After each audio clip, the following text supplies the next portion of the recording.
so the ball doesn't get dropped. Over here. They'll hand it off now. Williams. And the lane closes up quickly as he'll get about 3 down to the 38. And when do they start thinking about burning these timeouts? They've got all 3 still defensively. To me, you have to start right now. Here's the time, and that means you've got to stop them on defense, not give up the yardage, use your timeouts in order to get the ball back and try and score yourself. But now is the time to start using those timeouts. And keep in mind, it'll also stop the clock at the 2-minute warning.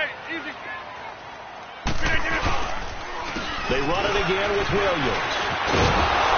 And the second wave of tacklers is going to get him as they stop him behind the line. It's a loss of 2, now 3rd down. Brandon, it's clearly a running situation when you're up in the 4th quarter. They're going to have to stack the box and make it difficult for them to move the ball. Made it very difficult right there. Now they need to repeat that effort. Yeah, bring 7, 8, 9, whatever it's going to take to slow them down.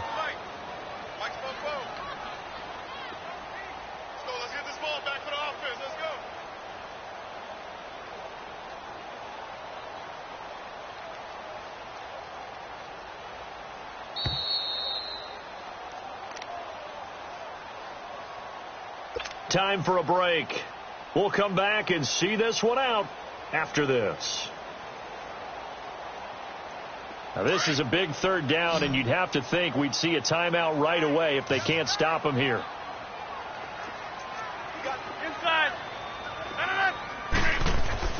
Rodgers now to throw on 3rd down. Oh, incomplete. Nearly the pick they needed. They would have loved one there, but at least it does get them to 4th down. Despite the lead here in the 4th, they're still taking shots. Not content to sit on this lead at all. And to me, it raises the question of what's right in this game nowadays. Do you sit on the ball and run it because you have enough of a lead? Or do you try and extend it because you always feel like the other team can come back? Extend it. Have some fun. Just 21 yards on the punt there. And the Bears take over. Here's the Chicago offense coming back out onto the field. And the turnover last time, that's sort of been symptomatic of their struggles here in this one. Big word. I like it, though, because you're exactly right. You like that, don't you? All game long, they've struggled moving the ball, turning it over on the last possession. Is that word again, symptomatic? Yeah. I like that. Your analysis, symptomatic of the success of this broadcast. What I like is that you gave me the word, and I just kept using it. Lock in. Looking to throw Trubisky on 1st down.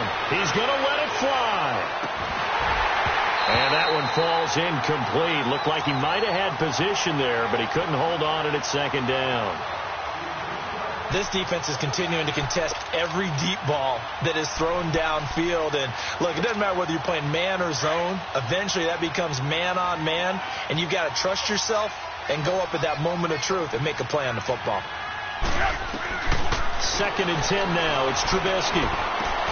And this is intercepted, and that should do it. Picked off by the Michigan man, Jake Ryan. And they are going to set up shop at the 32-yard line.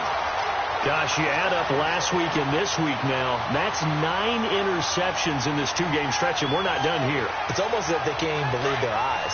Or maybe, partner, is the confidence level in him so high that they believe he'll get out of it and make plays for them to win a game. Well, they've said they believe in him. That's being tested right here. Come on.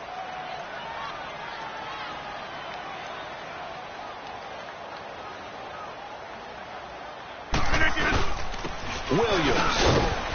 And he's going to fight his way forward here for a modest gain. Give him 5 on the carry there, and it'll be 2nd down. I have to chuckle to myself a little bit, Brandon, because right now I could be in that huddle with that offensive line. I know exactly what they're saying. If you call a pass play here, we're going to call a timeout. Run the football. We've got control of this thing. Get in behind us and let's go. Their time to shine.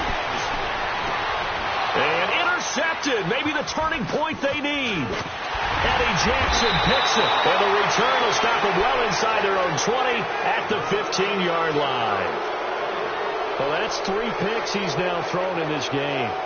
And I know this, the holiday season, because here we are in December. Of giving. Right, it is the season of giving. Maybe for his own sake after the game, he may have to announce that he's donating certain amounts to charity for each interception that he threw.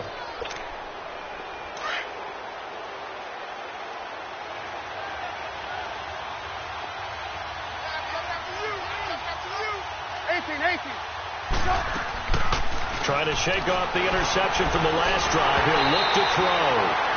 And he was hit as he threw it there, and it forces it incomplete. This defense was definitely alert to the possibility of the deep ball, and they were more than ready for it. They've got the lead, fourth quarter. Maybe can expect more passes like that downfield. An incomplete pass on first down. That leads to a 2nd and 10.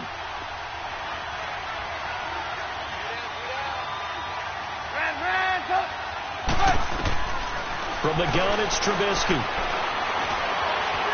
Now a desperation throw deep downfield. And incomplete there. A nice hit. Jars the ball free and brings up 3rd down. Tried to go for the big one there on 2nd down. Now they're likely down to their final 2 plays. And you know they've got to keep going for the big shot, right? So defensively, you play what they call top down. Nothing behind you. Make everything get completed in front. The Bears on 3rd down. They've converted just 2 for 6 thus far. This is 3rd and 10. 18. Out of the gun, Trubisky. He's going to let it fly. And a shot taken on 3rd down, unsuccessful. 4th down now. Try and get it all back with one big shot right there, but even if successful, that doesn't get them all the way back to where they need to be. Can't totally abandon throwing the ball underneath as well.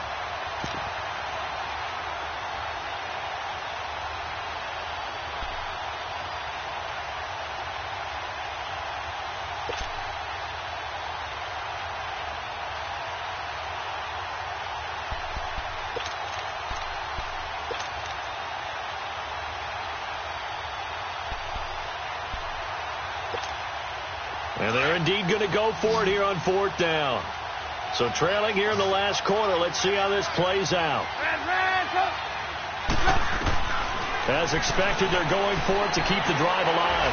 Now a desperation throw deep downfield. And that is incomplete. They had to go for it with such little time remaining. And the Packers are going to win this football game. So with that, we can just about close the book on this one, Charles. Yeah, what's the old expression about slim and none? Well, Slim just left town on that They're one. down to none? Yes, exactly right.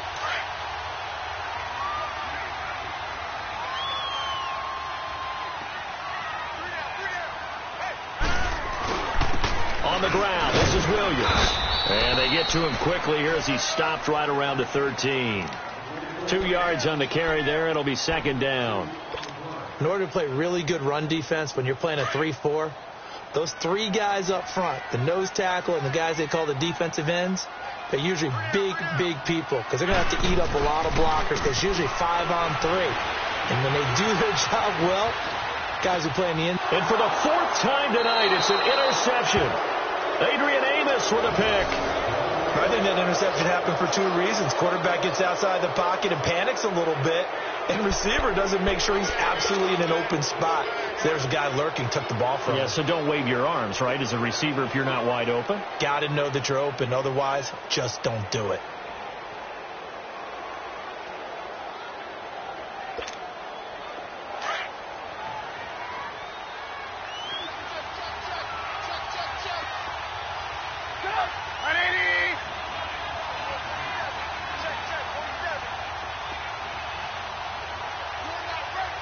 Gotta go.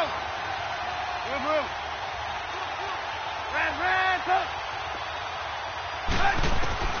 They'll throw on first down with Trubisky. He's going to let it fly.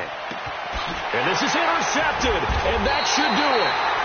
Able to get there and pick it. And they get the football. They'll set up shop at their own 49-yard line.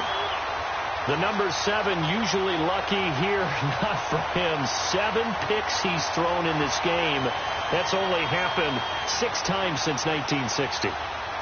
And I know that the most recent time it happened, the guy who threw him, he'd won a Heisman Trophy in college, so sometimes you can just have a lousy game. Doesn't necessarily mean it's a bad career. But when you're talking about one game, 7, you're right, not lucky at all. Yeah, Ty Detmer, the last to do it in 2001, to throw 7 picks. Let's go, come on. Well, he was looking for some running room, and there wasn't a whole lot of it there on that play. I think he was lucky to get a couple of yards out of it, because those defenders, they were rallying to the football pretty quickly. 319. Rodgers throwing here. He's going to air one out. And it's incomplete. Still throwing to the very end, but now this game is over. The storyline in this one, Charles, no doubt the number 0. Zilch, nada. A shutout so hard to do in the NFL. It really is, and what an accomplishment, because you feel that not just on the defensive side, but as a full team. There's a lot of pride that goes into shutting out an opponent. And how about that 0 on the scoreboard for them, going along with those zeros in the time column, too. So for Green Bay, it's an important win for their playoff hopes as they hit the 10-win mark now at 10-5. And they'll get to stay home again next week as the Minnesota Vikings come to town. Meanwhile, for Chicago, it's a bad time of year to take a loss like this as they drop at home next week for a date with the Seattle Seahawks.